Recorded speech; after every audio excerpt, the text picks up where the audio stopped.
Hi, this is VZ's Pro 3 channel. In today's video, I will show you how to turn on online status on Snapchat.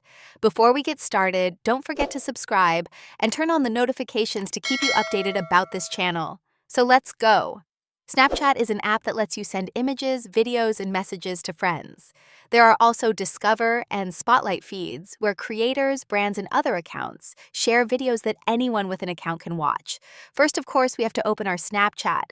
After that, select on your profile on the up left corner. Now you can go to Settings on the up right corner. You can scroll down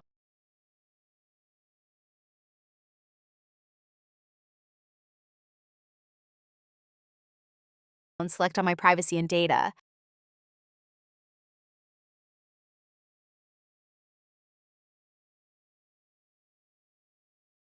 Scroll down, there is an option Activity Indicator.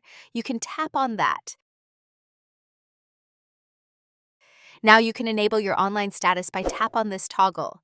So now anyone on Snapchat can see when you are online on.